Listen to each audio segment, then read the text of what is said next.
So, um, welcome everyone to our weekly seminar. And today we have a pleasure to host Saša Vejzagić, who is a PhD researcher still at EUI, European University Institute. And the topic of his research and his research interest is, let's say, placed within the sphere of history or of economic history of Yugoslavia. And his work includes the discussion about the rise of the business or managerial elite within the post-socialist Yugoslavia. And he covers the period from 1963 until 1978. For those who are familiar with the economy of Yugoslavia, this period is known for, let's say, taking the market turn in the Yugoslav economy. And we know that there were roughly there were supposed to be roughly two classes, according to this Marxian understanding of society and economy, which is bourgeoisie and proletariat. In the experience of real socialism, we learned that there are some other classes that were popping up along the way. We know that in Yugoslavia, there was something that in 1968 was famously called the red bourgeoisie. So some people were indeed usually who were holding the top positions of the bureaucratic and political system. They were gaining some privileges that were not granted to the people below them. So the whole logic of the Yugoslav self-management was something that was partially implemented on the lower let's say, levels of economic production, while Saša is going to tell us something about this new class, or the class that has developed along the way of these market reforms. That is the class of managers, or maybe, I don't know, Saša, if I can even call them the socialist versions of CEOs, of big industrial giants of the Yugoslav economy. I'll just briefly, before giving the floor to Saša, say that he earned his bachelor degree in 2008 and his master degree in 2011, his bachelor degree from the University of Pula, his MA degree from the Central European University in Budapest in 2013, and since 2015, 2016, he has been enrolled with the European University Institute in Florence. So, Saša, the floor is yours. And yeah, after you have your presentation, I'm looking forward to have a hopefully fruitful and useful discussion, especially for you who are going to defend your PhD soon. Thank you, Philip, for this brief and nice introduction. Hello to everybody. I'm not sure from what background do you come from, but this is adjusted. This is also this is a version of that was prepared for a conference and then extended in many ways in the US. So it has maybe a lot of details from the socio-economic context of Yugoslavia. So to help you understand, it's also I have to admit I'm defending in a month, but I was doing my other projects recently, so it was nice to have this sort of a time for to see and to understand what I wrote before. And to reapproach some other some ideas I had, but also if you have any questions, you can stop me and then or you can write them down and then ask me later. I will try to I will more go into concepts and listen to examples, but if we can have this more in the discussion I just had so many things to say in such a small time frame of 45 minutes. I guess it's 45 minutes, Philip, or what did you say? How long should be the presentation? So just is it? Okay, Sorry, I muted myself. Yeah, around, let's say around 35, 40 minutes. Okay, I'll try to speed up. So Okay. just a second to see. Yeah, so here is the just a brief outline. I'll tell you something about the state of the art of the business history or historiography in that comes from the US, and now it has its European counterpart. Then a bit of socio-political context of Yugoslav socio-political context that allowed for the business elites to step up and become also a political force or political subject at some point. The formation of large enterprises and creation of Yugoslav business world is the second part, and then I'll tell you something about my original findings more original findings. It's the two stages of socialist project, Yugoslav socialist project, and types of managers. This will be at the end. And I'm sorry if I'll be reading this through, but it's so many details that I wouldn't want to forget, and I just didn't have time to prepare it in a better way. So the origins of Yugoslav business class, or the structural framework that allowed for its formation, must be traced all the way back when the Soviet-like command economy was deployed in the aftermath of Second World War. That being said, the two continually changing features of the new revolutionary system, which determined the character and the position of managerial elites in the 1960s and onward, were self-management and increasingly marketized economic framework. With the introduction of the former and of gradual economic decentralization of control over the means of production, the position of managers evolved from being essentially a state appointee to managers who almost independently governed large pieces of social property. Meanwhile, they used their ingenuity to build large production companies. I here call them also LPCs. Here also referred to sometimes as big businesses. The Western business historiographer, Western countries already have a well-established business historiographer with a rich tradition of analyzing big businesses and their managements. The emergence of and growth of big capitalist companies, as well as the background and the accomplishments of their leaderships, have extensively been discussed by multiple generations of business historians. These scholars covered major topics, including but not limited to, for instance, the transition from familial to managerial capitalism, business legislation, the comparative analysis of the company performance in the most powerful economies of or dynamics of corporate governance.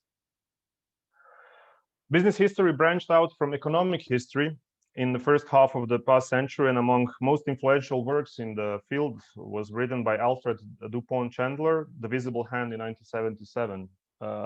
It was influential because other fields of or sciences took over a lot from it and implemented in their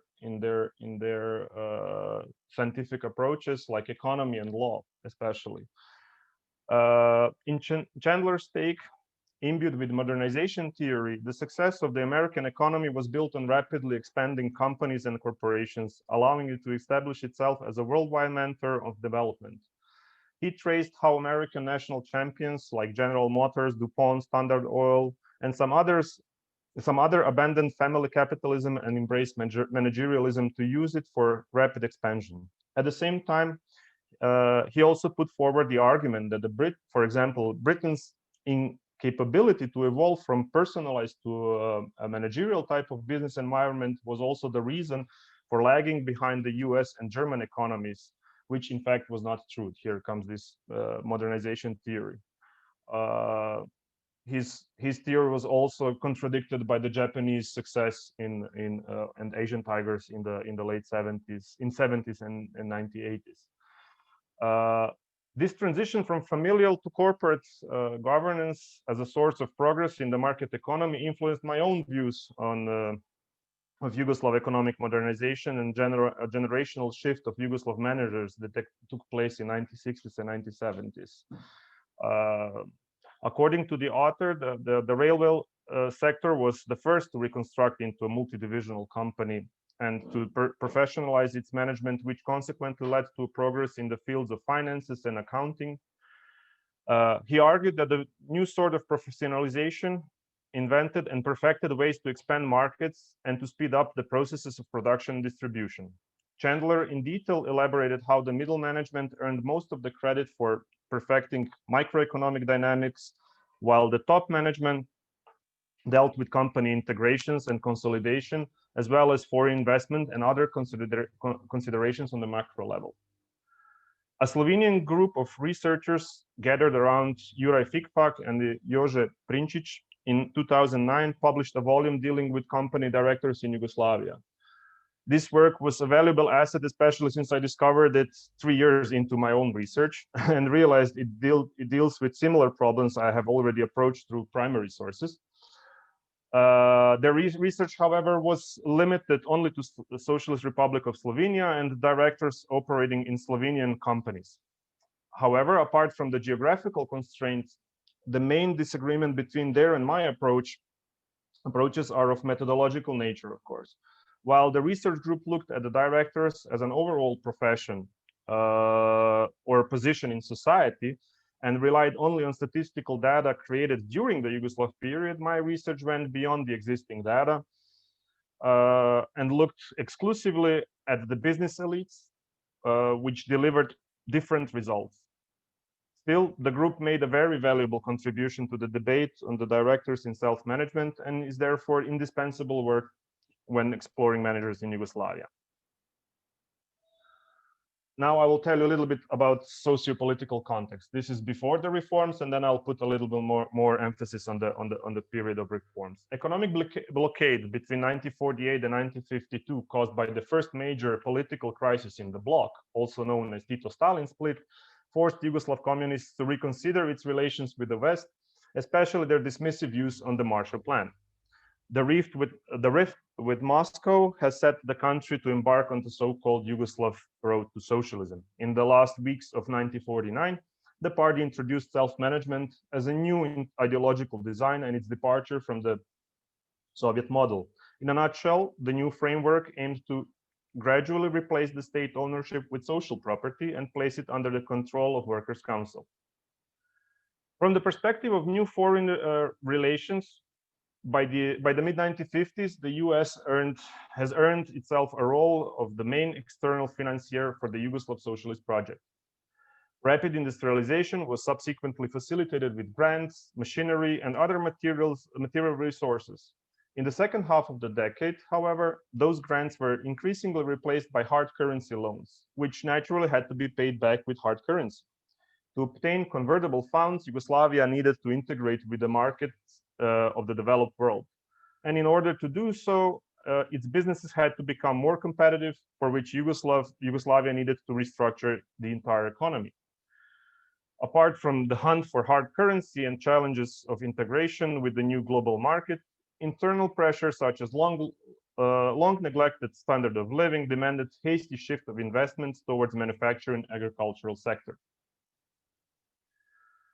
In the eyes of political elites, Yugoslav economic capacities had to be substantially modernized, especially in the country, if the country had an ambition to take part in the international division of labor. In other words, hitherto autarkic model of development based on import substitution was to be replaced with export orientation economy. Here, I will tell you a little bit more about the reforms from 1958 to 1965. After the first trend was stopped in 1954, the new wave of structural and economic reform started in a less pretentious way again in 1958. The federal law replaced the profit-sharing wage model in enterprises with the income-sharing system of distribution. In the new liberalized framework, company collectives were to earn the right to dispose of and distribute their income independently based on the principles to each according to his or her labor, replacing hitherto socially sensitive model of remuneration. The abandonment of wage leveling doctrine aimed to enhance labor productivity and stimulate workers' creativity, primarily along the technical technical intelligentsia or socialist entrepreneurs, as Rusinov labeled, Denison Rusinov labeled them in his research. In practice, it meant that workers' councils and managements in companies were given the autonomy to freely decide upon how to divide the share of the net income between wages and investments. The proposed system, however, was attacked and hindered by a conservative wing in the party, and its application was postponed for another 3 years. In 1961, the small cluster of reforms was launched, and therefore I call it a minor reform. And income distribution once again was on the table. This time, however, communists made a slightly deeper cut with their attempt to make a more radical change to the socio-economic architecture of Yugoslavia. The reform bundle modestly corrected the price system, liberalized the foreign trade by removing some of the harsh exchange rates and import tariffs, and devalued the dinar. Having said that, some 70% of prices were still determined by the state, which also heavily affected the financial faith of not one company, but the whole branch of industry. The most important feature in reconceptualization was the reapplication of the frozen 1958 reform, finally allowing workers' councils to freely manage the majority of their income. This gave them a free hand to expand or maintain existing capacities in their companies, build the new sections, modernize them, modernize production or services, diversify companies' businesses, increase workers' wages, bonuses, etc. The autonomy that had been given over accumulated income also aimed to change the business logic and mindset among the managements, as now company profit margins were supposed to make a significant difference on the company accounts and its operation. In practice, however, following the government's recommendations, collectives managing profitable enterprises raised workers' incomes, but were also often copied by the companies struggling to keep their profitability, and in this way maintain their dependency on the state or local assistance. In other words, the first set of reform measures landed on unprepared terrain, which in turn led to all sorts of misunderstandings and deviations on the ground, mostly because of the strong presence of the old business mentality entrenched in the system of the soft budget constraints, those who know the system developed by Janos Kornai. The second attempt to restructure the economy in 1965, later called the Great Reform, was supposed to provide a full legal framework for so-called market socialism. Long-term broader goals of the reform were once again to emancipate the initiative and creativity of all involved in production process by modernizing the business sector in both ideological and technical meaning of that word. In practice, communists in the 1960s granted companies the autonomy to increase efficiency, productivity, profitability, and forge a new business environment, stimulating the competitiveness in foreign markets, both via their imports and exports. Among others, the new business framework required the appointment of executives who understand the international arena and can restructure Yugoslav national champions to be capable of wrestling on the Western markets. The first step of modernization was concentration of existing industrial capacities into large production systems, also known as kombinati, large production companies, I call them here.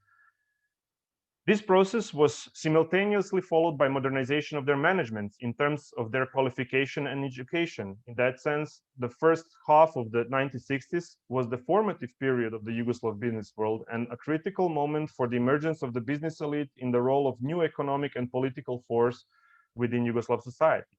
Aware of too many unprofitable enterprises dependent on the government or local life support, the state put its bets on the market environment to either force them into restructuring or push them into the corner and make them cease the business operations. The plan to deeply marketize the economy, however, once again failed, as it was frequently obstructed by local banks and party branches, but also company managements who maintained the reliance on soft budget constraints. For instance, 22 directors from the existing 22 companies in the municipality of Vranje were also members of the local People's Assembly. The municipal forum, hence, acted as a platform of business solidarity, where directors were watching each other's backs and regularly opted to heal the companies with unsustainable debts by making the local bank cushion their blow. The creators of the reform hoped that the market and the competition would judge both employee and the director. However, the decentralization of political power from the previous decade made systematic approach to economic transformation more difficult than expected. Similar dynamics existed in the modernization of company management. In theory, workers were supposed to be able to make their choice of managers, while the market served as an independent platform to evaluate the performance. In practice, however, the choice of company leadership was more frequently than not the matter of local politics, which prevented workers to actually evaluate the performance of their managers. In some conclusion, the Great Reform determined the role and character of general director in the context of the new business environment. Ideologists and economists were confident the newly gained financial and business autonomy for enterprises after the reform would be controlled by workers' council from within and by the market from the outside. In practice, however, the unfinished experiment of placing workers' council to govern companies in conjunction with largely unprepared venture of partially introduced market mechanisms generated more maneuverable space for directors. Directors who hitherto played the role of state bureaucrats during the period of broad liberalization turned into what communists often pejoratively called techno-managers. There are some major contradictions that actually caused this phenomenon to take place. The most relevant source of contradiction in the society was certainly the lack of consciousness among the workers, especially in the relation to the social property. While the idea of self-management in a hypothetical lab environment or controlled conditions would indisputably represent a truly democratic setting, in Yugoslav reality, the electoral model prescribed in the constitution mutated and was adjusted for preservation of old management practices. On one side, there were workers as representatives of society and legal governors of a given enterprise or piece of social property. On the other was management or groups that were in actual control of the company. Between the two was a limited or inexistent consciousness over possessing of that social property. It seems neither society nor workers, as supposedly the progressive group driving the society, felt or believed the entirety of country's social property were their own shared possessions. Not only lack of consciousness, but also official legal definition of social property as non-property, everybody's and nobody's belonging, contributed to the lack of possessive sentiment.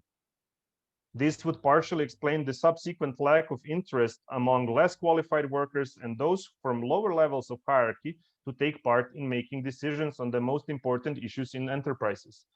The core substance of social property, the possessive consciousness among members of society, arguably was never substantially awakened by Yugoslav communists.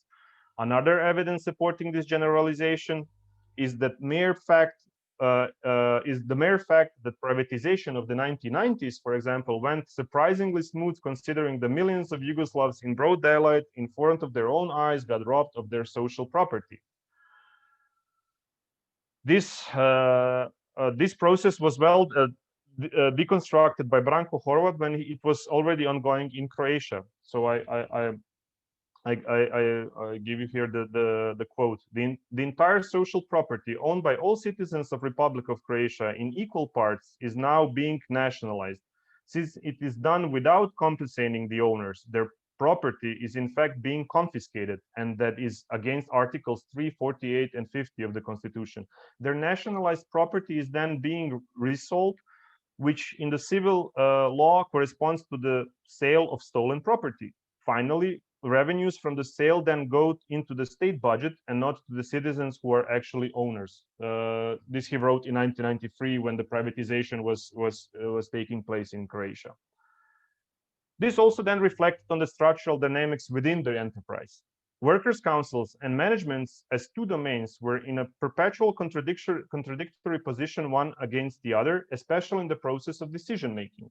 During council meetings, all sectors and levels of productions, together with management, had to be represented with at least one delegate. In an ideal world of self-management, the experts would come up with business ideas or blueprints for documents and present them before the council, where after extensive discussions among delegates, the workers' body would decide upon the fate of those propositions. Based on his research from the mid-1960s, Josip Županov concluded that the company domain with the least representatives in the council, or the management, had the most discussants on average. In other words, ideas and documents were first drafted and by far mostly discussed by the management, only to be ratified by the council vote once the podium went quiet. When it comes to the companies and managements, this core contradiction escalated as professionalization of self-management. In short, basically, delegates in the workers' councils were increasingly coming from the background of middle and top management. So basically supervisors or technical directors, they would take place in workers' councils instead of blue-collar workers. Amendment 15, ratified in 1968, also demonstrated the power of management and revealed the structural problems of self-management. According to this legal change, the council became the only compulsory management governance body in the enterprise on the one hand, while instances such as director or managing board were optional, left for the workers' delegates excuse me, to decide and codify in their company charters. Although in theory, this most recent contribution to the development of self-management was supposed to be another decisive step forward towards advanced industrial democracy, in practice, it backfired by making company governance more technocratic and centralized. So-called business boards frequently were elected in big companies like in Slovenian Iskra, where the board appeared even before the new regulation was promulgated, which means basically they were having technocratic centralized management practices before the regulation appeared. Instead of being an advisory body to workers' councils, however, the new boards, after the amendment, got a legal recognition and circumvented workers' bureaucracy to centralize company management. In practice, the new board behaved as an executive body or operational collegium, uniting only the top management and unit directors. From the perspective of management, the business board was the most efficient platform for centralizing or decision-making in a large enterprise. This type of business boards today exist in any larger corporation, where basically heads of departments and the CEO together with his management team sits and discusses the business policies of the companies. Yugoslavs applied that in 1960s. In the 1970s, the party first responded with forceful, as this created a lot of contradictions and deviations, especially a lot of centralization of management allowed managers to appropriate a lot of privileges, and this system started to being more and more corrupt. I didn't put you here the data I found on the business corruption cases because I didn't have time, but party really needed to respond. In 1970s, the party government, the government couldn't find a way to resolve these structural problems, especially with crime in businesses. I managed to find UDBA documents presenting to what extent and what enterprises in Yugoslavia are committing those kind of crimes, and basically all larger enterprises were involved together with a lot of state agencies. In the 1970s, the party first responded with forceful, under quotation marks, Stalinist confrontation with techno managers between 1971 and 1974. The purge was then accompanied by one of the most elaborate structural interventions in Yugoslav industrial history, also known as the implementation of associated labor. The new constitution in 1974 and law on associated labor atomized enterprises through dualization, with hope to break the power of central management and increase the level of direct democracy. Managements, however, in the end managed to circumvent this structural change as well. For instance, when asked how the management coped with the atomization of the company in the 1970s, Pavle Gaji, who I spoke to in 2019, technocrat and founder of modern Podravka, said, Podravka was, of course, officially dualized. However, the problem was how to deliver a satisfactory report to people like Ciro, Ivan Bukovic, the president of Croatian Chamber of Commerce, or others who were forcing it. that we are working on those things, implementing enhanced self-management. Well, even if we are not, I hired 2 economists from the local administration and 2 equally enthusiastic economists from Zagreb. We gave them a house right next to us to sit there and get those things done. One pair was slicing Podravka into balls, and the other 2 were adjusting the company layout to external surrounding by keeping it big. They were working for 2 or 3 years. I paid them to have myself covered, and so I can say that we are working on it at full speed. De facto, nobody understood it and how this could be applied in practice, as it was a construct in heads of those who saw logic and development in that construct.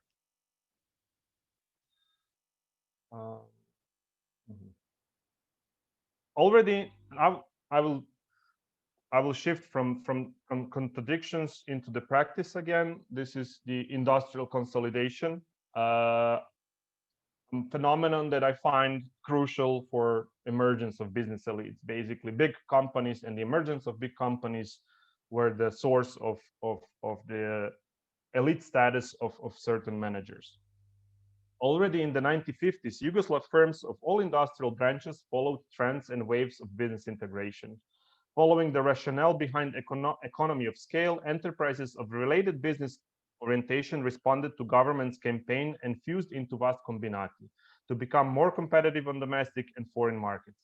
The most represented model included both vertical and horizontal integration involving merger of 2 or more producers of raw materials, company manufacturing those materials, and finally those distributing final products.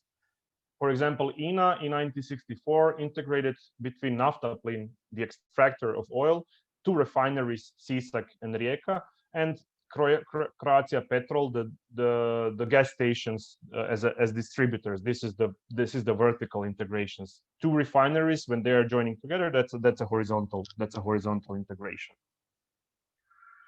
If there must be a date identifying turning point for large production systems, it would be the 4th plenary session in summer of 1962, where its leadership underlined main economic problems and proposed new systematic course of action. And here you have the quotation from the document, the transcript from the 4th plenary session, where it says, they say, weaknesses of present-day industry are the result of inefficient directing and development of the branches that could bear the largest portion of our export expansion. So they wanna go to export more. When considering the export orientation of our production up to now, we have been establishing only small companies for export. What can a small factory do? How can it compete in international arena? Only a modernized factory for mass production can be successful and competitive on the foreign market. From now on, we must focus on production to build large enterprises, one that will act as both producers and exporters.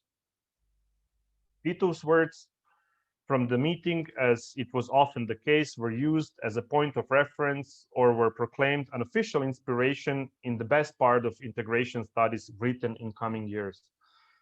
For the whole next decade, mergers were taking place on a monthly basis. They were so common that the specialized magazine for management called Director started a separated segment introducing new company mergers, probably in order to keep its readership up to date with the latest news on business marriages. In other words, the period was packed with industrial integrations. More than 4,000 enterprises entered into integration agreements between 1965 and 1972, with 320 subsequently abandoning the agreement. Of the 4,000, nearly 1,400 integrated in 1965 and 1966, as the authorities waged a veritable integration campaign. So it's really important to say that the integrations were part of campaign, not a business trend, as it was, for example, in the US from mid-19th century onwards. Now, how do I find, or how do I establish the elite status of managers? Here I will tell you a bit about the methodology. Yugoslavia in the immediate post-1945 period had a negligible industrial capacities, and terminology such as big business was applicable only in terms of sporadic concentration of larger labor force due to intensified nature of work and outdated mechanization. The country at the same time was populated by hundreds of state-appointed directors entrusted with administration of socially owned enterprises. So this is basically the statistic that the Slovenian team was considering, basically all directors, but that can also be a director of post office and director of INA. The country at the same time was populated by hundreds of state-appointed directors entrusted with administration of socially owned enterprises. Some of those companies, however, were led by individuals who were capable or dared to immediately put on the shoes of socialist businessmen. Managerial pioneers in the formative stage of rapid Yugoslav industrialization, like Emeric Blum of Energo Invest, Ivan Atelšek of Gorenje, Prvoslav Raković of Crvena Zastava, or Norbert Weber of Vejzagić Sisak, demonstrated prudence and sense of entrepreneurial initiative. These men heavily relied on the party apparatus and their workers to carefully cultivate explosive development of big business systems. By the time Soviet-like model of planning got progressively replaced with decentralization and market mechanisms, these company directors were already accompanied by an army of skilled managers, mostly acting as one of the wheels in the middle or top management. Together, they sculpted their own business environment, a habitat allowing them to break from the established political elite and later even become the new breed of communist policymakers. They became what Stipe Šuvar identifies as crypto class, a social stratum with substantial level of autonomous power, access to privileges, considerable control over the social property, and established patterns of self-reproduction. And while it is arguably difficult to establish reliable or measurable features that would distinguish entrepreneurs and businessmen from bureaucrats or simply members of management, this research discovered a method capable of isolating a respectable sample of the elite from the thousands of other directors in Yugoslavia. Based on the data extracted from a pool of unearthed biographies, this sample was used to reconstruct the profile of a theoretical elite manager and develop typology by tracing patterns of their class reproduction. In this sense, being an elite, successful, and long-term manager in Yugoslavia, in Yugoslav business world in the 1970s and 1980s required a profile with a specific ideological and professional background, but also skill and prudence to follow or balance between changing political and economic trends, which, for example, in capitalist counterparts, the political sphere is less represented, or trends in political trends are less important in business operation. I'm not saying they're unimportant; they're just less important than it was in Yugoslavia. Just a second. Since the post-1945 social order blurred or even erased the old class division, social background and professional wealth hardly could be employed as an indicator of status for any given group in Yugoslavia. Therefore, in my thesis, validating managers' elite status was done by measuring the material impact made by an enterprise, either in number of workers employed or in companies' contribution to the national economy. The model for identifying large production companies here evaluates two features: its economic impact and its size, with emphasis on the former. Enterprises and their leaders were observed in three different periods: 1965, 1971, and 1978. The power of enterprises was measured according to the total earnings, with bottom margin set at $30 million, balanced according to the inflation rates both in the US and Yugoslavia. Size was measured according to the workforce volume, where threshold here was 3,000 employees. And here are the results. So from all the production enterprises I found in Yugoslavia, these were the enterprises that could qualify as big production businesses, their share in total economy and in total. So unsurprisingly, big businesses made up to less than 1% of all labor organizations in Yugoslavia in all three periods. Nevertheless, their numbers were considerably going up and their contribution to the economy became vital. As you can see, large enterprises in 1965 were barely present in the industrial landscape. Those 23 production systems participated with a share of 8.3% of total earnings in the Yugoslav economy and employed 4.5% of country's workforce. Due to popularity of mergers among relatively profitable medium-sized enterprises and consequent steady concentration of capital between business giants, in 1971 large companies made a fifth, and in 1978 over a third of all total earnings in Yugoslavia. So you can see that their rates in the total number of enterprises remained almost the same, around 1%, while their impact on the economy was enormous. Almost half of the all total earnings was done by the large production companies, and in this sense, this was also one of the illnesses of Yugoslav economy, because they were neglecting the existence of small or medium-sized companies. Number of employees working in those companies had a very similar skyrocketing trajectory, and by the end of 1970s, it reached over 30% of total labor force.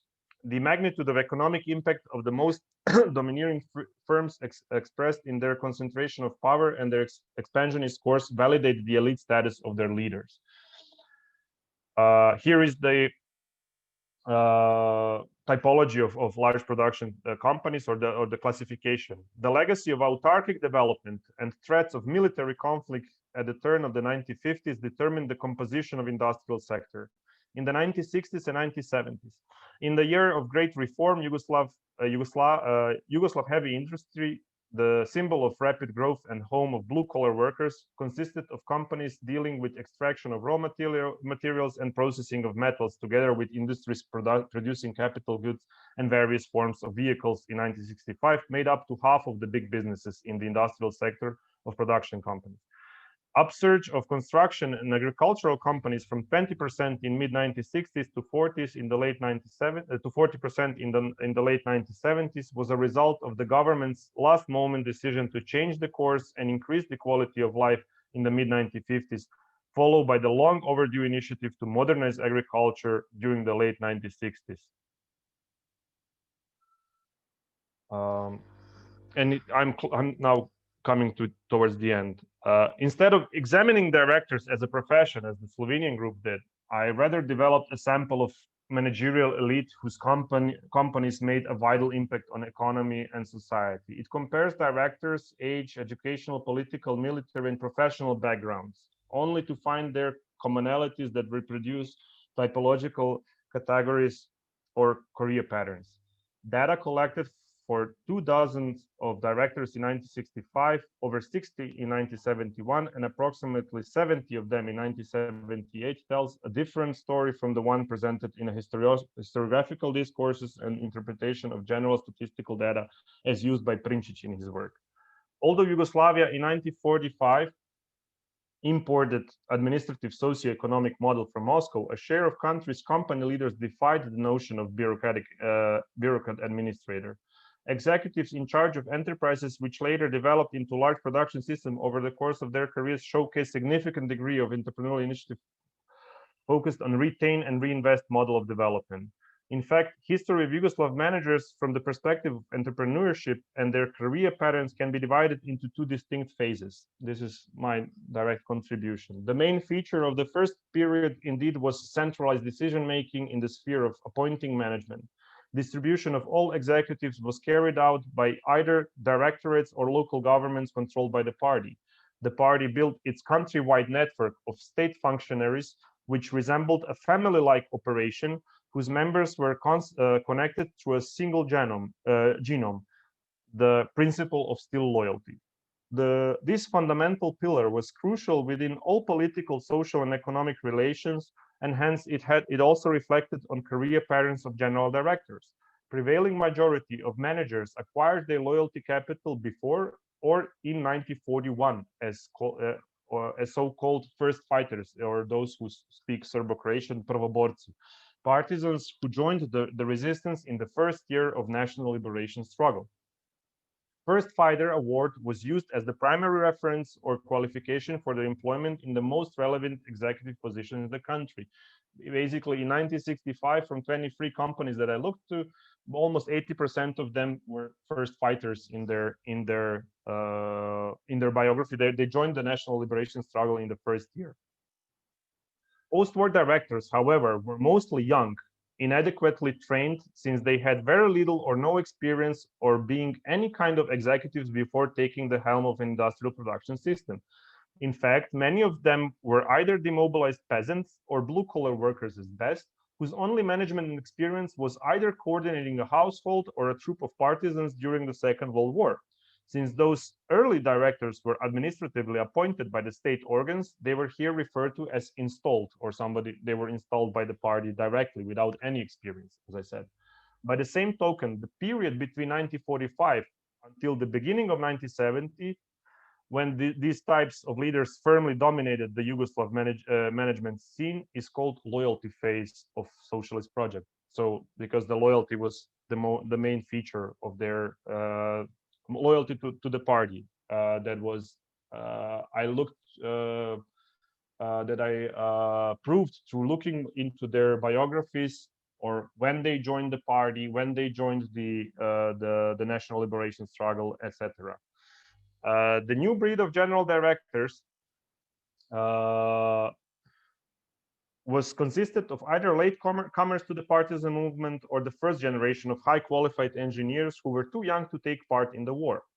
Both groups lacked their loyalty capital and had this group lacked their loyalty capital and had to take a longer journey to the top positions, which involved climbing the ladder of professional or political hierarchy, or both. The second generation of leaders, in clear majority of cases, had a degree in either law, economy, or most often technical fields. High education and expertise in conjunction with experience became most relevant feature, which diminished the importance of loyalty capital. For all the reasons here, those who succeeded installed partisans directors are called climbers, and once they dominated the Yugoslav world of big business, the phase of loyalty socialism evolved into managerial phase. Moreover, allowing the replacement of loyal with capable can be understood as a process of separation of ownership and control, a process which will later try to be reverted. The two groups of managers, installed and climbers, represent essential substance of two chronological phases of Yugoslav business world.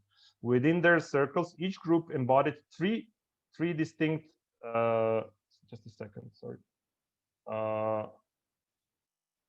Within their circles, each group embodied three distinct roads to the small society of elite businessmen. Here you can see that they changed the numbers of installed, or the old partisan generation lasted until 1971, when they started slowly ceasing down until the 1978. As I'm approaching for this third minute, I will now try to conclude. The Great Reform, launched in 1965, determined the role and character of directors as it established the ground for market socialism and created favorable context for the Yugoslav business environment. Ideologists and economists were confident that the newly gained financial and business autonomy for enterprises after the reform would be controlled by workers' councils from within and market from without. In practice, however, companies that were supposed to be under the control of workers, in reality, were governed by the control almost autonomously by top managements. The party tried to combat them first through the forceful political liquidation, and subsequently by strengthening and protecting the position of self-management through extensive legislation. Regardless of all the legal limitations, very soon after these market mechanisms were implemented, the better position managements of the industrial and financial sector used it to their own advantage. It seems that more effort the Yugoslav political elites made to curb the growing power of so-called technocrats, the more their position became entrenched. In other words, the chase for modernization in the name of profitability and efficiency eroded the idea of socialism, and company managers just got an important role. The biggest irony behind the phenomenon was that the party and its demand for modernization reproduced individuals who were capable to coordinate big business systems to raise productivity and perform well on the market. Thank you very much. Thank you very much, Saša. I have myself several questions and comments, but first I will give the floor to the others, maybe to give you some feedback, ask some questions.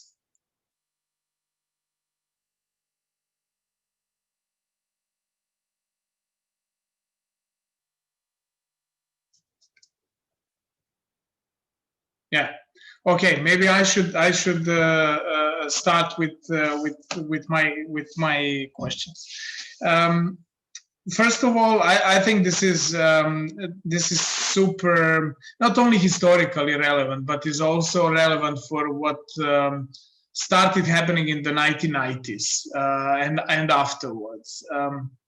So I was at my first question is whether this is probably going out from your scope of research, but maybe you have some thoughts to share on the issue of the role of this second group of managers. You made this distinction between the first generation that you called loyalty, let's say the directors, and the second generation that have become more managerial in a real sense of that word. Now, what was their role in the early phase of transition?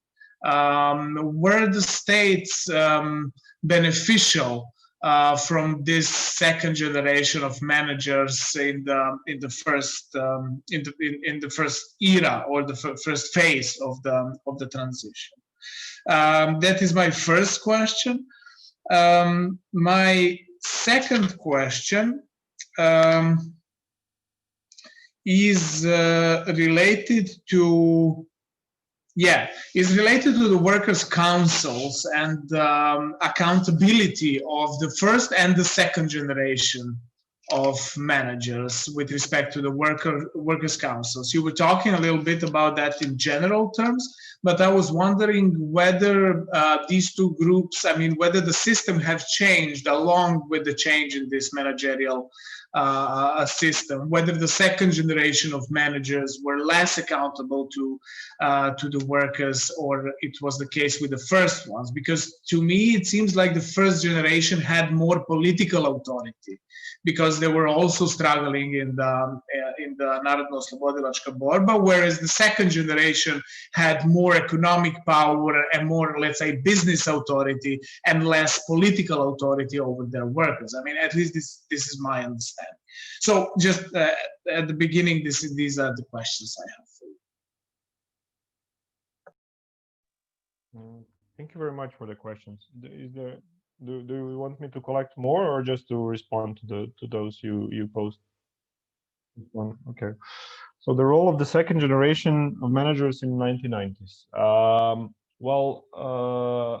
It's difficult to say whether they were still the second generation by the 1990s, but they were still there, definitely, and they after the period.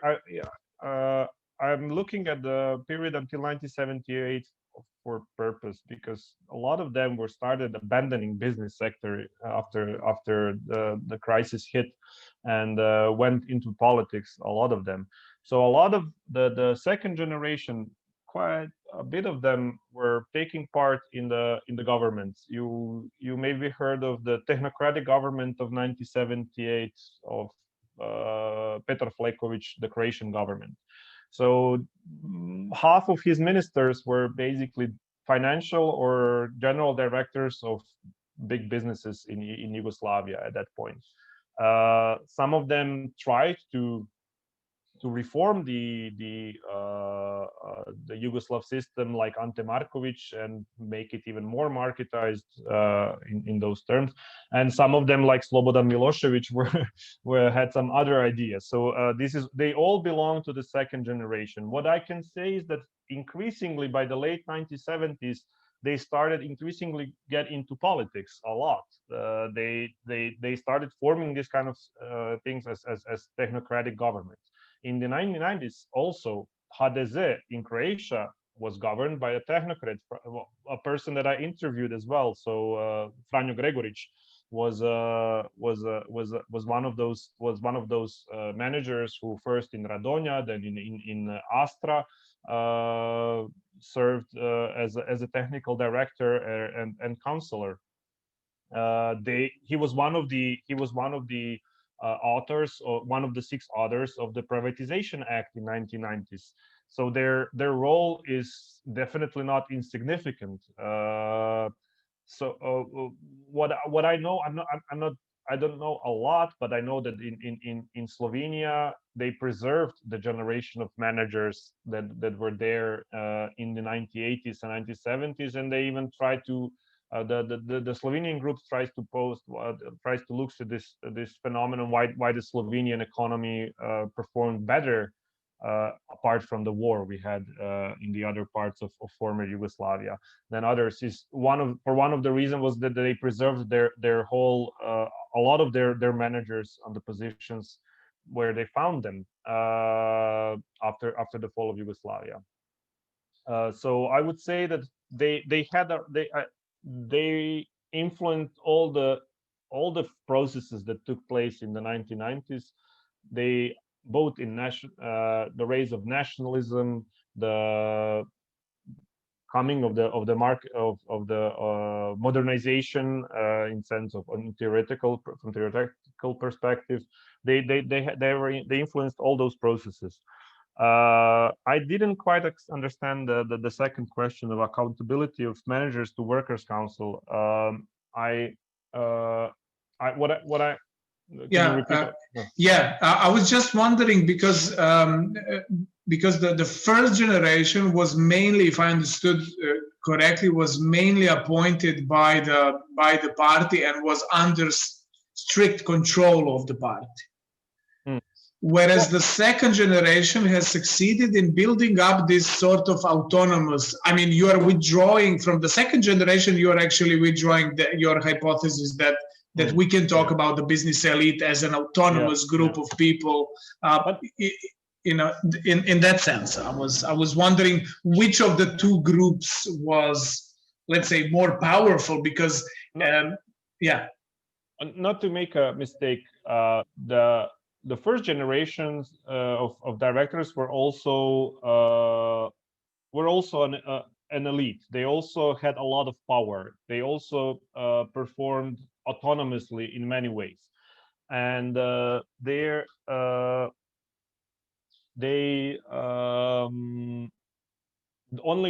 were constrained more by the legal system. They were also entrepreneurs, many of them. Ivan Atelšek, for example, was a mechanist who started Gorenje, and he developed it from scratch, from basically not basic yet, from a garage. So they were very competent, and they were autonomous in their work. What changed is the framework changed in the 1960s, and the second generation, and it increasingly changed, and the second generation, well, they had more fruits from it, and they in sense of being more autonomous. They've done nothing what their predecessors did, so nothing differently. So they behaved autonomously and tried, but also because the party asked them to do so. So they were following just the recommendations: perform efficiently, perform better, be competitive. All those suggestions coming from 1960s were their motivation, were not just motivation, but also justification for what they did in a way they did in the 1960s and 1970s. So as far as accountability to workers' councils, the moment when the systems, the large production companies, became more complex in sense of hierarchy, having more levels, more layers. Several levels of workers' councils existed in, for example, INA. I can find you the structure, how it looks like. Then the accountability completely dispersed, especially because the top central workers' council, the one that makes all the most important decisions of the business plans and so on, were populated by the representatives of management, not the blue-collar workers. So again, the second generation just had more maneuverable space because they had a loyal workers' council on their side, confirming all their ideas, decisions, and so on. On the earlier generation, from, for example, beginning of the 50s, but then we don't have big businesses. We're not talking about the same environment. They had more power. I don't know. I can tell you a story. Again, I talked with Pavle Gaži, who when he came to Podravka in the early 1950s, and for example, Zagreb ordered Podravka to consider integration with Kalnik from Varaždin, and the workers from Koprivnica were furious about this idea, and they basically forced their management to give up on the idea, threatening them that they will never open the gates if they come from Varaždin with the agreement. And they came back the next day, and agreement never happened, never took place. So workers, but that also has to do a lot with the trade union movement, not as much as with self-management, because trade union movement in Yugoslavia in the early 1950s and 40s had much more influence on the workers than it had in later periods. Also because the party pacified the trade union movement. But yeah, the accountability to workers' council, I would say, was more was higher in the earlier periods, but not because of the dynamics or the mentality or background of those directors, mostly because of the framework that forced them to do so. Okay, thank you for these answers. Maybe someone else has a comment or a question. Tanya, yes. Hi, hello. So thank you. This is super interesting. It was really often I think we sort of get a image of this type of. Is this me feedbacking? Sorry. I just heard feedback, sorry. I feel like often we only sort of know these types of things through rumors or things that are passed down to us through other people that we meet, older people, things like that. So it's really interesting to get a much more in-depth look at the rise of this managerial class and the sort of prvoborci class of managers too. I was actually, well, with Philip's question, that was the biggest one I had for how this sort of impacted us later. But I was also wondering about whether you could talk a little bit more about this form of corruption that you had seen in the sort of UDBA documents that seemed really interesting. Thank you for your question. Yeah, I should have put those tables on as well. I'm not gonna. Maybe I can look for it later. But yeah, by 1975, the government had a meeting, and the only point on their agenda was the corruption cases in Yugoslav economy, and UDBA provided them with a lot of documents confirming those cases.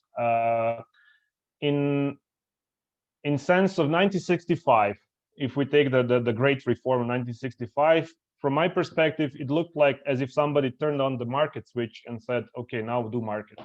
And for 20 years before that, nobody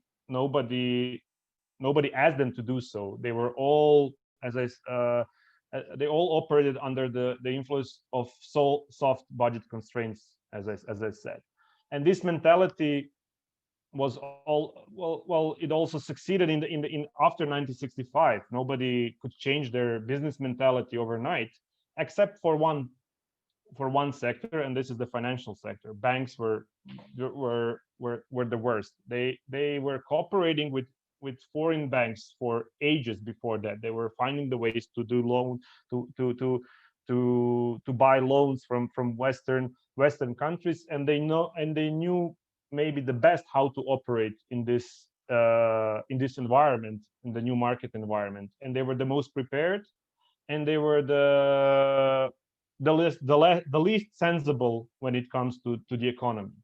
For example, interest rates that the banks imposed in second half of 1960s were incredibly high, and companies were choking in their debts. They created the debtocratic kind of business environment in which liquidity was impossible to meet, even for the most profitable firms, like for example INA. I was investigating in depth the case of INA and how it integrated and how they started this new company. Now everybody in Croatia knows as Petrokemija Kutina, and how they basically almost bankrupted because of this project, because the interest rates were crazy, reaching sometimes even above 15, sometimes even 20%. And this created a really bad business environment for all of it, for even for the banks. After a while, you can imagine, if you continue doing this, if you continue performing economically in this way, you are not going to get far. And this forced everybody to basically find their way around. And when I read Grenic, who is one of the earlier business historians, who comes to Soviet Union and says there is basically no difference between American CEO and Soviet manager, because they both are cheating the state, and they're both finding the way to make their company live. I found this in Croatia, in Yugoslavia as well.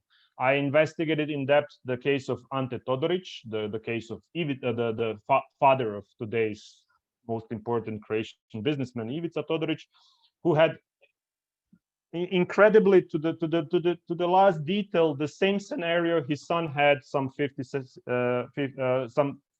years later. He did exactly the same things his son did.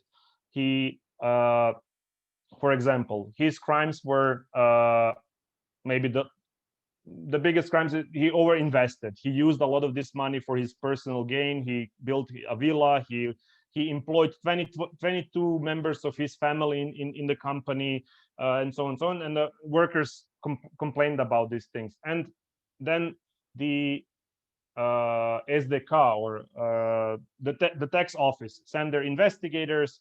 They confirmed those. I found the documents confirming those charges. And then the city of Zagreb rejected those reports, saying they're incomplete, and everything went in the drawer, right? Until 4 years later, when everything was again, when political atmosphere changed, and Ante Todoric became one of the prosecuted proljećara, or the participants of Croatian Spring, then all those reports were valid again, and the company, and they uncovered insurmountable debt of the company that had to be shut down then in 1972, 1973. In 1975, those UDBA reports showed that the Yugoslav companies are first making a lot of some of the crimes they looked at was also participating in the stock market, for example, in sense of putting your company in danger of being basically lose in the stock market, which happened a lot. And some of those directors were charged for those things and ended up in prison because their companies lost a lot of money because they never participated in the exchange on the stock market. On the other hand, for example, there were a lot of import-export companies that were finding what the traders do a lot. They find a way to make money. So I will now give you one case. Jugometal from Belgrade, import-export company that was part of Jugometal Kombinat, later the largest iron works in Yugoslavia, would buy copper from Yugoslav producers and tell government that they're exporting it. So they would get benefits for exporting copper into Western world. Instead, they would store it into the storage rooms in Yugoslavia. And when Rade Končar, Jugoturbina, or any other producer would need an import of copper, they would then just sell the copper they bought from their own producers in Yugoslavia and earn a lot of money. All those cases were in those documents in detail elaborated and showed that basically there is no difference between, under quotation marks, socialist businesses and Western capitalist businesses. They were doing the same thing they do today in the same way. And it is remarkable to what extent the party was aware of it and could not do anything, because if they wanted to correct everything, they had to basically remove everybody involved, and that would be basically replacing the whole economy with new people. as far as I understood from the documents, because they did nothing after they read the whole document.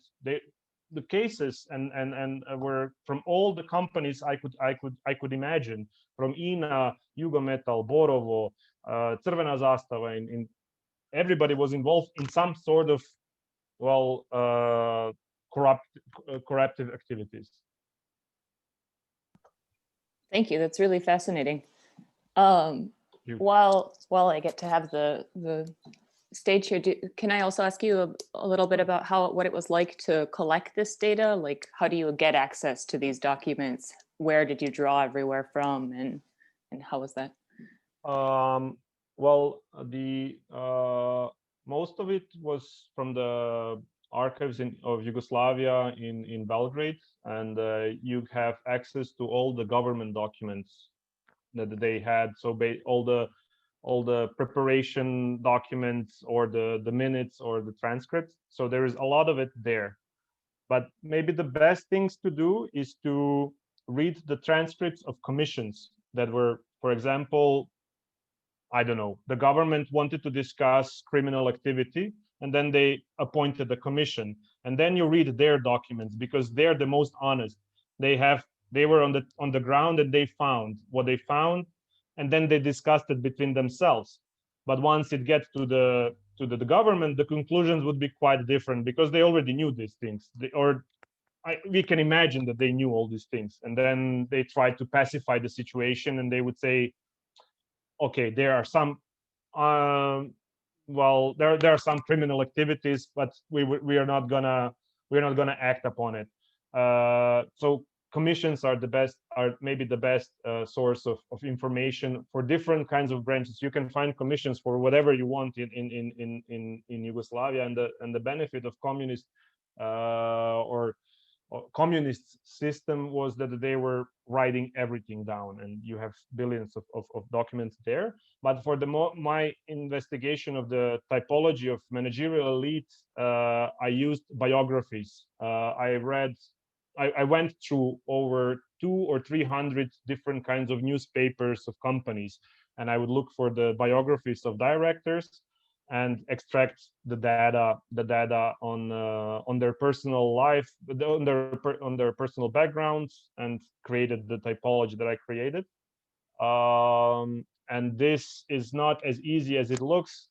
I had to apply several kinds of models to find. It's not, because you get 10 or 15 or 20 years of newspapers of one company, and then you have to find one article that you're looking for when this director was appointed, and hope that they will mention all the data that you need.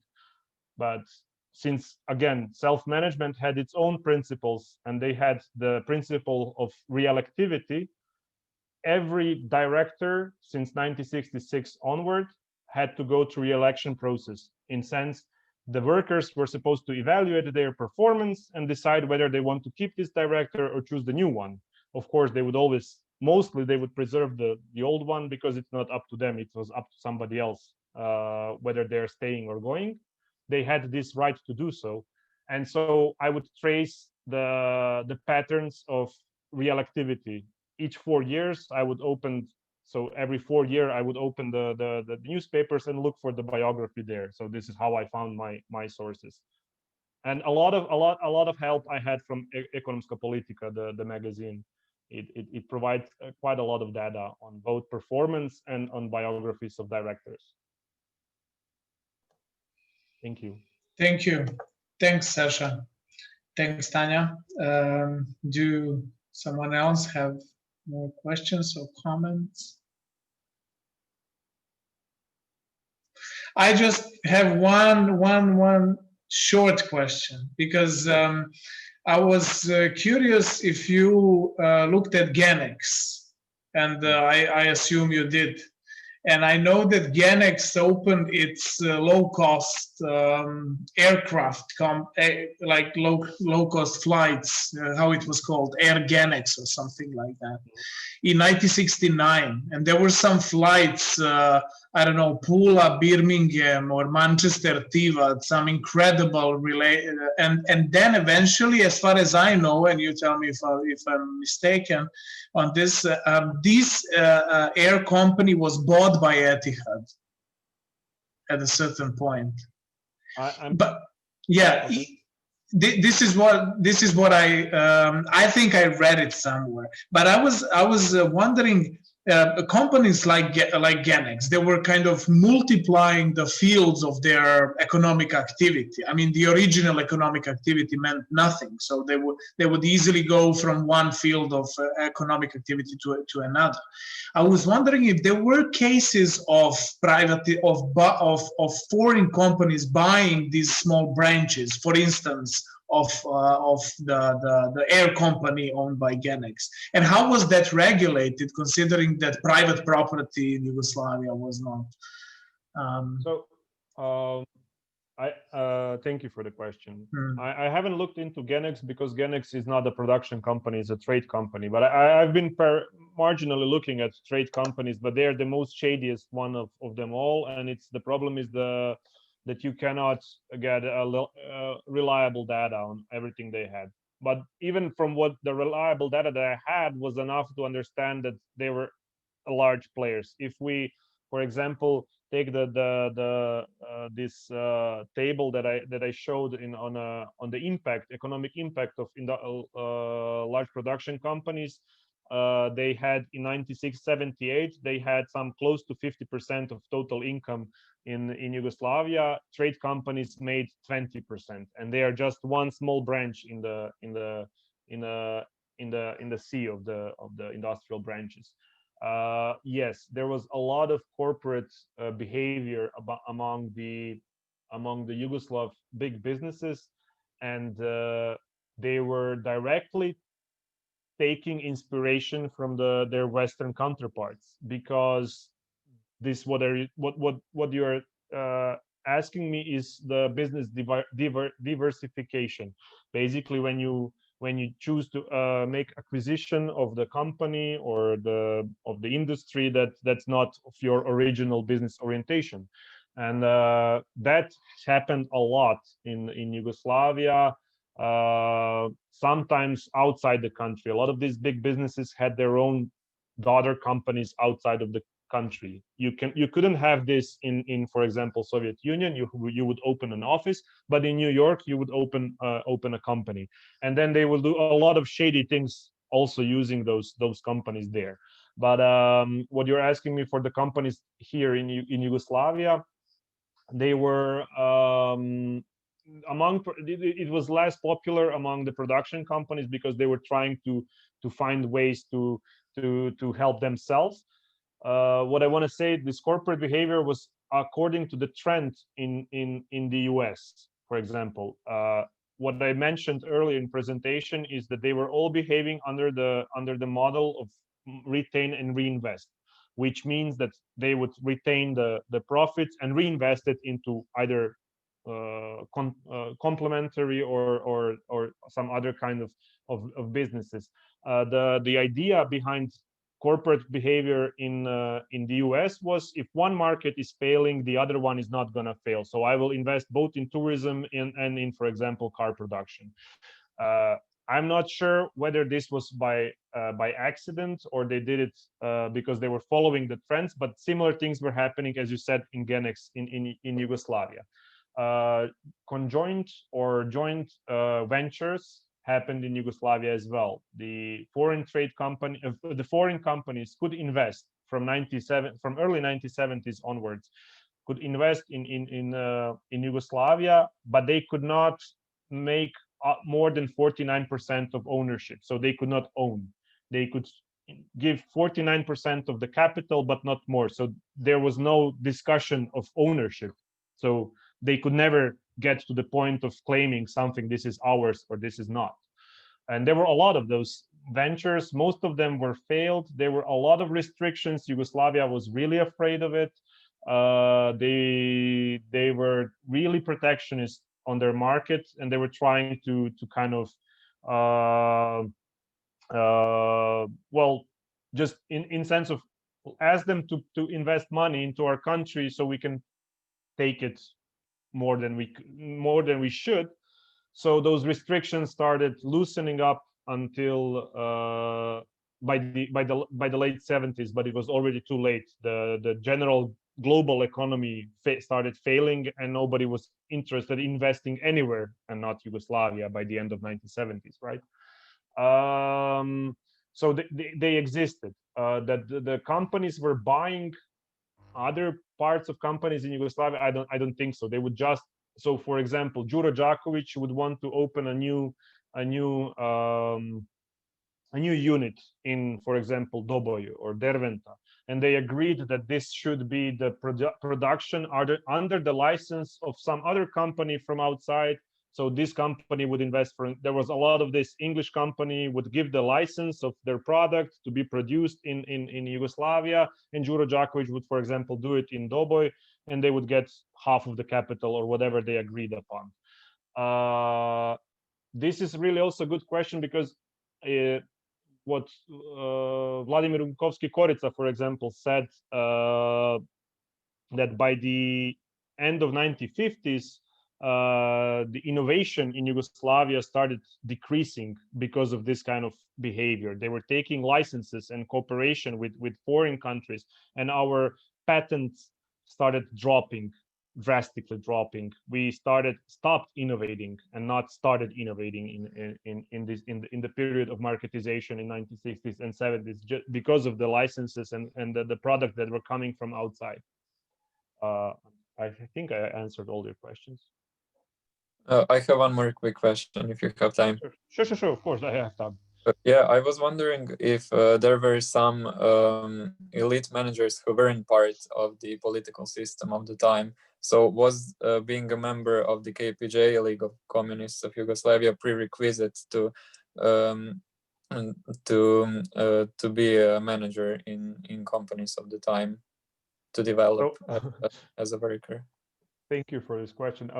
Somebody from political left in Croatia tried to ask me the same question, because they wondered whether it was a prerequisite to be a party member if you want to be a company executive.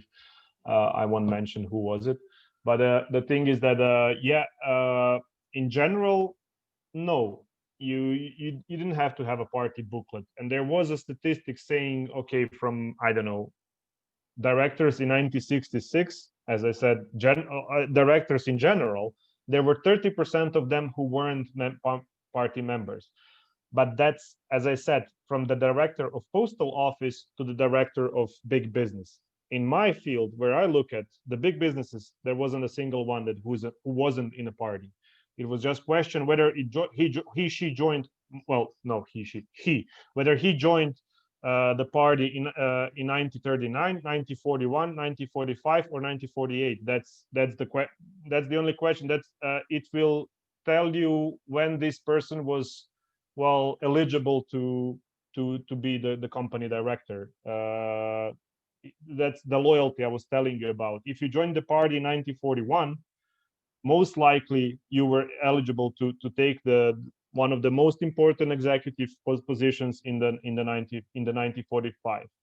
If you joined the party or the National Liberation Front by the end of the war, when it was already obvious that Nazis are going to lose and that the new world is coming in Yugoslavia, then you should have taken the climber's path, or you had to climb. You were not, regardless of how competent you are, you have to prove yourself, or prove yourself by either climbing the party structure or the company structure. Meanwhile, also taking party responsibilities. They were directors who were technocrats, usually professional experts in technical fields, who were less present in party structures. So usually they wouldn't. That's the whole typology that I developed. There are 6 different kinds of types. So, for example, those interested in technical expertise, they would usually take a party booklet, maybe take a seat in the city assembly, but they would not go further than that.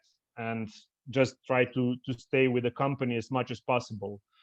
While there were also people who, for example, finished law or economy that would also parallelly climb both the party structure and the company structure. So climbing from the position of engineer to the general manager, or from the taking part in the local assembly, then the regional assembly, then the state assembly, until they reach the party congress and be the delegate at the congress. And a lot of them, they have this kind of similar not similar, the same trajectories.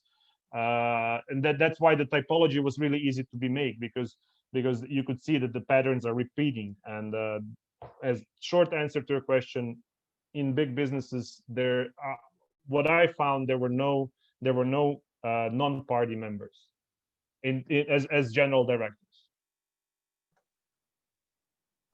Thank you for answering. I need to go now. I have classes, and thank you for. Thank you. Thank you, Renato. Thank you, Saša. If someone else has a question or a comment? Since Saša is, sorry if I'm cutting anybody else off. Yeah. You can, please go ahead. Since Saša is about to be defending his dissertation, is there any way that we can be helpful with your presentation or anything else? This is the first attempt ever that I tried to squeeze my PhD into a single presentation. Always I would take some sort of well, either a case or something from the research, and you could never. And I can see that it's really impossible, and I'm jumping from one side to another. It's really, I think it's impossible to follow it, I guess. But if you have any kind of suggestion where I should focus less or more in presentation, this would be really helpful in a month. Yeah, if someone is willing to send Saša some written comments, or yeah, maybe, that's also true. I can that might also. Or even say now, Tanya, if you have something in mind. Not necessarily, but you can certainly, if you'd like. I'm happy to comment on it backwards if you want to send the PowerPoint. Sure. I think one thing that could be helpful is just really going out to a broader picture of a social context when you're concluding and going back to it. Because just sort of like, I think when we're talking about Podravka, and that's really like something that's so iconic to us, but really bringing it so that other people can understand, presumably from Italy and more international places, like what does this mean for everybody? How did it maybe impact even Philip's comment of like, what did this do in the 1990s, this managerial class sort of, these are the future research of what happens with it, and it would eventually come to preface everything else. Yeah. Yeah, this is more than valuable for any analysis of the transition of the 1990s and the role not only of the people personally, but also of certain models that had been developed long before the transition has started.